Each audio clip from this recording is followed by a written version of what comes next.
Business Services of Florida. I like to say that I'm an entrepreneur with a law degree, and I can talk too fast, so I'm going to try to get all my comments in here. I originally became interested in this industry when I saw a special on CNBC, and I thought, what in the world is a serious news organization doing covering a marijuana conference that was going on? And it just got me curious, so I started researching it. And I really had an aha moment when I started to talk to patients, because I was a skeptic. I thought, come on, these are just a bunch of potheads. And when I met people over and over and over again who said this really works for them, my eyes were opened. I met one woman who is a single mom in Orlando, and she said she feels like she's living in the shadows. She has an MS, and marijuana is really one of the only things that helps her with her tremors. But not only does she have to go to seedy areas of Orange County to purchase her marijuana, but she's also battling an ex-husband who likes to turn her into CPS all the time. So, I mean, it was stories like that that really just opened my eyes to the industry and made me take a hard look at it. I know that many of you have various opinions on it. Senator Brandis, I know that you've done a lot of work in this area, and I really appreciate that. Obviously, I have some skin in this game because I represent people who want to become involved in the industry as entrepreneurs. I will say that I think some of the funding requests that you've heard from other speakers this morning can be addressed by the additional tax revenue. Low estimates are $120 million a year. I'm sure that will increase. So I just want to let you know that as an entrepreneur myself, I think that a strong regulatory path will be good for the citizens of the state. They will help you, obviously, and they're also going to be a win-win for entrepreneurs going into this, so that they have a clear path going forward and know, what they can expect when they're investing their own money and time into these various businesses. So with that being said, I have a lot of resources. I've been involved in the industry for several years, so if you need anything from me, I am here for you to meet one-on-one or at session in Tallahassee. Thank you. All righty, thank you. Number 13, Jan Allen, Pinellas chapter of the Florida Legislators Society. Welcome. Good morning, legislators. Thank you for the opportunity to speak to you today. My name is Jan Allen, and I'm staff member at the University of South Florida Water Institute, which produces the Pinellas County Water Atlas and the Tampa Bay Water Atlas. I invite you to take advantage of those public resources to learn about water management. I'm also a member of the Community Advisory Committee for the Tampa Bay Estuary Program, appointed by Charlie Justice. And so I was very interested in the earlier talk about the wastewater treatment, and I'd like to thank you, Chairman Latval, for your leadership on that issue earlier this year. It was very needed. I'm not speaking to you today for either of those organizations, though. I'm coming for you as the president of the Pinellas chapter of the Florida Native Plant Society. We're a statewide environmental organization. We have nearly 4,000 members. We recognize our statewide development director who's here today, Andy Taylor. And many of our members work for the federal, state, and local agencies that are responsible for protecting our natural resources. And the mission of our society is the preservation, conservation, and restoration of Florida's native plants and native plant communities. Although animals get more legal protection, plants are very important. They're the basis of our ecosystems, and our state is unique in that it has a lot of endemic species. We have over 200 plant species that are unique to Florida. They're not found anywhere else in the world. 46 of these are found here in Pinellas County. Development pressure and climate change threaten many of these, and also threaten our rare plant communities. So the Florida Native Plant Society would like to encourage you during your upcoming legislative session to take measures to support these plant communities, including restoring funding for the Florida Forever program. When citizens voted in support of Amendment 1, it was their intent for the money to be spent for the acquisition and management of environmentally sensitive land, and we would like to see the annual funding for Florida Forever be increased at least to the $300 million that it was getting prior to the recession. This should not be hard to do, given that the Amendment 1 funding was $700 million, exceeded $700 million last year. We ask you also not to spend Amendment 1 funds on items previously provided from other funding sources such as staff salaries. Again, the money was intended by taxpayers or by those who voted for it to supplement funding for conservation and other natural protection needs, not to replace pre-existing funds. And we ask you to manage Florida's conservation lands responsibly. The land we've already conserved will only be valued if it's properly managed. And that's necessary to protect the taxpayers' investment in that land. Funding for conservation land management should be sufficient to provide adequate staffing so that the people entrusted to care for that land can implement the unit management plans that have been developed for each of those properties. We ask you to adopt a comprehensive approach to protection of our water resources. We've seen what can happen in the last year if that doesn't happen. And finally, and I think provided leadership in this issue, and we hope to see more of it, Florida's extreme vulnerability to sea level rise must be recognized as an immediate and long-term threat to our environment and our economy and to our groundwater, which provides 70% of our drinking water in the state of Florida.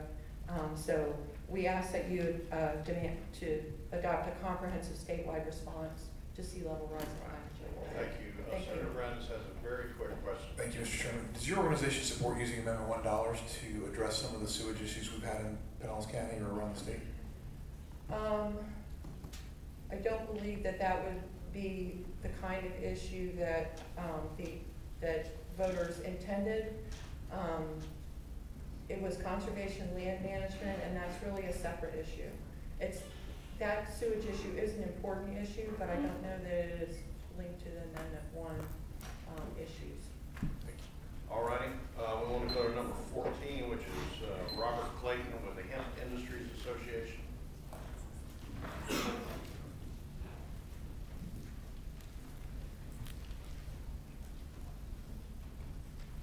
And then after him will be Rivers, or Mark Lambert. Thanks, Senator. My name is Bob Clayton, and my company is Florida Hemp Processing, and for the last 2 years I've been in Tallahassee working for hemp farming legislation. In 2015, we got unanimous votes in the Senate Agricultural Committee, and in 2016, we got a unanimous vote in the House Agricultural Committee for hemp farming. What we ended up with in 2016 was a bill with just 3 lines tacked on to the end of the medical marijuana bill, and all it said was that universities with agricultural programs can research cannabis farming. Well, that wasn't really strong enough because the Agricultural Department, the Florida FDACS, the Agricultural Consumer Affairs Department, has been telling the universities that if you touch that, you'll lose all your federal funding. And that means $100 million to the University of Florida. Well, that's a lie on 2 counts. They're saying that it's illegal at the federal level, and hemp farming research is not illegal. It was legalized with the Section 7606 of the 2013 Farm Bill, and it allows research farming where the states have passed laws allowing it. Secondly, there are over 30 universities participating in these pilot projects around the state, and none of them have lost a dime of federal funding, and there is no grounds on which they can attack the federal funding.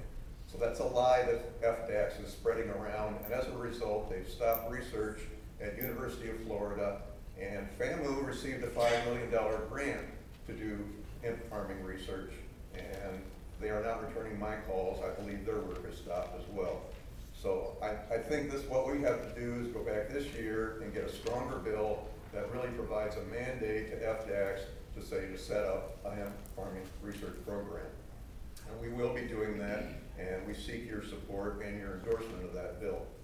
And I would like to point out that the delegation today is meeting about 2 or 3 blocks from where the hemp farms used to be, where they grew the hemp for the sponge docks.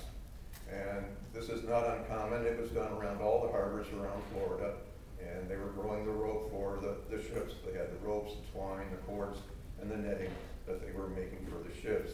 So hemp was growing in Florida. We're not bringing anything new. We're just bringing hemp back to Florida. Hemp is a clean green plant. I actually built my house out of hemp. I have a house over here 3 blocks away from you. It has 11 tons of hemp, and it's a very efficient house, and it's a very healthy house. And it has a low carbon footprint, and it uses very little energy. It's a very quiet house, and that's important because I'm only 2 blocks away from the nightclubs, and they bang away at night. You've heard all from these people about the problems with noise at night. Well, a hemp-free house allows me to live through that. So I thank you for your patience today, and I hope you'll come see the house after the meeting. We're just a few blocks away. Thank you, Mr. Klaus. Okay, representing American Heart Association, Mark Landreth. Mr. Chairman, members, thank you for the opportunity to come and speak with you. As you mentioned, I am Mark Landreth, representing the American Heart Association. In an effort to be brief, I want to introduce my colleague, Rivers Buford, but I'm not going to let him speak. Our affiliate, the Greater Southeastern affiliate, which covers Louisiana to Georgia, Florida, Puerto Rico, and Tennessee, is based here in Pinellas County, so I kind of want to give them a shout out. If you think of the American Heart Association, obviously you think of hearts, and so that's a very major part of what we do, but it's not specifically focused on hearts. We get involved in anything that will foster a culture of good or better health. This year we're going to be focusing on issues, four particular issues. The issue briefs are in your notebook, so I won't get into them specifically, but I want to hit the tip of the iceberg on it. In the agriculture area, we're focusing on healthy food access in areas of low food access through a program called the Healthy Corner Store Initiative. We will also be working in the healthcare arena on an issue that I call improving stroke care for all Floridians. There'll be 3 different parts to that. Also, we work in the education arena, and we're going to be working on a concept called shared use or open playgrounds, where you open the playgrounds at local public schools after hours and on the weekends. So that's in the education area. In the healthcare arena, we're going to be partnering with the American Cancer Society on the tobacco tax increase. That's really their big issue, but we stand with them on that, and we'll be working on it. And for any of the issues that might interest you, we are looking for sponsors, so please get in touch with us if you are interested in learning more about it. We'll be making appointments with you in Tallahassee or in the district office to come and talk about these issues in depth. Thank you, Mr. Chairman. Thank you, Mr. Landreth. Very quick. Mark, real quick, just a quick question. You mentioned the cigarette tax increase. Is the issue the increase in the amount of tax or the increase in the use of the revenue generated from the tax? It's the increase in the amount of tax. The American ACS is looking for a $2 per pack increase, and they settled on that number because for every dollar increase in the tax, it typically means 4 to 5% fewer people are going to smoke. So it kind of brings it down on that as well. You want to sponsor that, Representative Gray? What's that? You want to sponsor that? No, sir. All right, Mr. Chairman. Thank you, Mr. Landreth. Number 16. Well, I don't like cancer. I do not like taxes, sir. Karen Lorenza from the League of Women Voters. Good morning to all and all in the audience. Today I'm here on behalf of the League of Women Voters to present to you our issues for the state this year.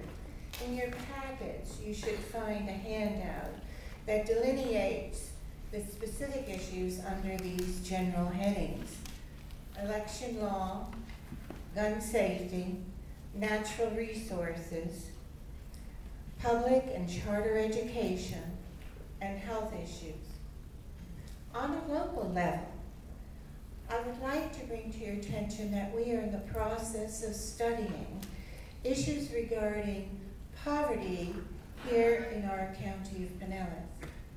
We will continue to do that throughout the year, and we look forward to our opportunities to visiting you personally, both here and in Tallahassee, as we pursue these issues. Thank you very much. Thank you very much. Number 17, Bernard Tallman.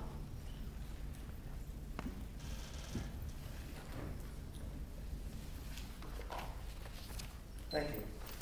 On the right side, I'm not going to ask you for money, but I am going to ask you to do the right thing. I'm talking about the homestead exemption portability, which back about 12 years ago, I think it was, you enacted so you could actually take the portability of the homestead exemption, the portability portion, and move when you buy a new house, new or a new home. And the problem that I'm having with this is that when I called, just before I sold my last home, I called the county and asked how long do I have before I buy the next home. I sold it relatively quickly and I wasn't sure where I was going to move to or buy or whatever. I said, you have 2 years. All right, very good. So then I looked for a new home. I ended up buying a lot, but it took about 4 to 5 months to find a piece of property. Took another 5 months to get the plans put down to an architect and an engineer, and then another couple months to get to the city. So I'm already at about a year. Just before breaking ground, about a year after, I called the city again, or the county, and how long do I really have? I said, you got 2 years. Wonderful. So I figured I got another year to go to build a house. And I do a lot of my own work, which is something I just enjoy doing. So I start working on it, and I find out then, basically a few months ago, I said, you know, it's not quite right. You don't have 2 years. You have 2 years from January 1st. So what that really means is that if you sell your house on January 1st, you have a full 2 years. But if you sell it the day before on December 31st, you actually only have 1 year. And the clock starts ticking after January 1st. I sold my house on May 5th, on May 1st, so I lost 5 months, and I didn't know that, all right? And it just seems to be a totally unfair situation where you have some people who get actually, 2 years, depending on how early in the year you do. And others, if you sell their house late in the year, they only get 1 year, a little bit over. I'm asking that this law be rectified for all citizens within the state of Florida. And if there's any possibility for myself getting some relief, because I'm right up against that time frame right now. I've got 30 days or 28 days, something like that, before that time frame hits for me. And I'll be losing, call the county and start losing about $63,000 in deductions. Okay? So that's my situation. I think it's something that needs to be addressed, and I appreciate your time. Do you have any questions?